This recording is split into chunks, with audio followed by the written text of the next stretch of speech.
Être super parent en tout temps, mission impossible. Vous voulez toujours être à votre 100%. Vous voulez jamais défaillir. Vous voulez vous assurer que tout le monde va bien au sein de votre foyer. Finalement, vous voulez avoir des super pouvoirs. C'est bien de penser à tout ça. Mais sincèrement, qui vous met toute cette pression-là? Vous-même? Les autres? Quand la pression sociale décide de vous influencer et quand la pression sociale vous explique ce que vous devez faire, est-ce que finalement c'est ça être un bon parent? Avec l'ouverture du marché du travail aux femmes et donc l'arrivée des mamans à travailler et à faire garder les enfants, eh bien ça fait que vous devez mener de front une vie professionnelle, une vie familiale et parfois vous occuper de vous-même. Waouh, pas toujours évident. Clairement, tout ça, ça peut entraîner une fatigue énorme et avoir peut-être aussi moins envie de vous occuper de vos enfants ou tout du moins différemment. Quelles sont les autres conséquences quand vous travaillez, quand vous vous occupez de la maison et vous, les papas, quand vous voyez tout ça à gérer en même temps? Eh bien, sachez que l'épuisement parental, c'est une grande forme de détresse. C'est une forme de dépression qui est reconnue. Et c'est une conséquence aussi où on a envie de surprotéger notre enfant. Ça peut se caractériser par bien des effets, tels que cette fameuse protection excessive au niveau de l'enfant.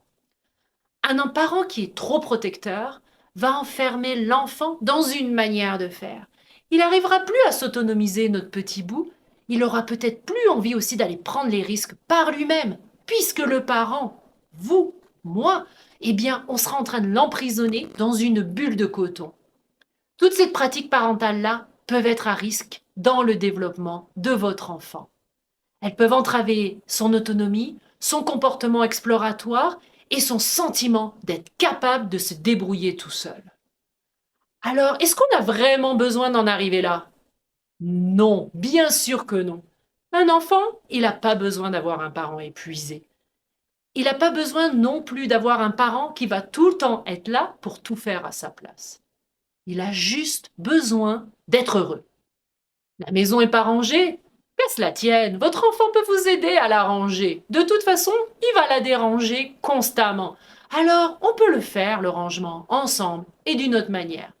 Et puis si la pile de linge a grandi à vue d'œil, et que les enfants, pendant ce temps, ils s'amusaient, est-ce que c'est pas plus important finalement d'aller jouer avec eux que d'aller remplir la machine?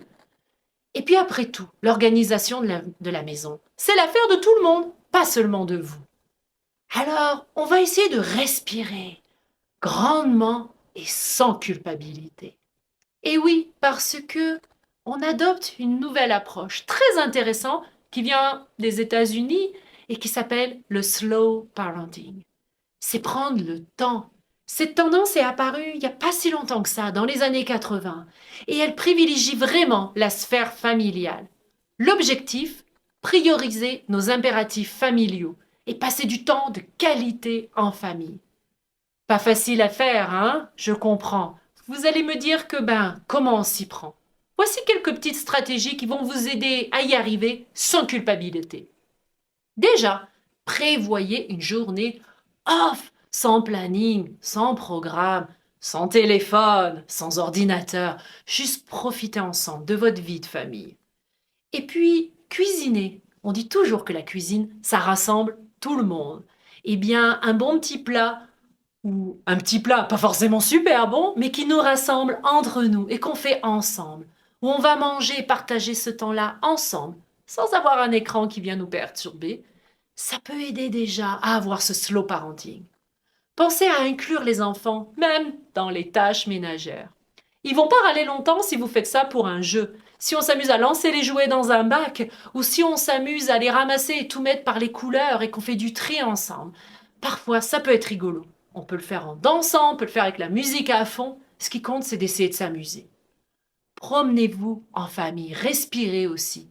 Faites des jeux de société, des rapides comme le petit Uno, ça se fait très bien. Allez chanter, karaoké, regardez un film ensemble.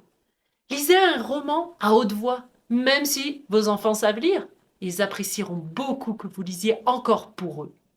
Puis pourquoi pas aller jardiner, gratter la terre, profiter de l'extérieur aussi. Alors surtout, pensez à une chose. Respirez en famille. Ouvrez la porte à l'ennui. Laissez l'entrée l'ennui et sans culpabilité.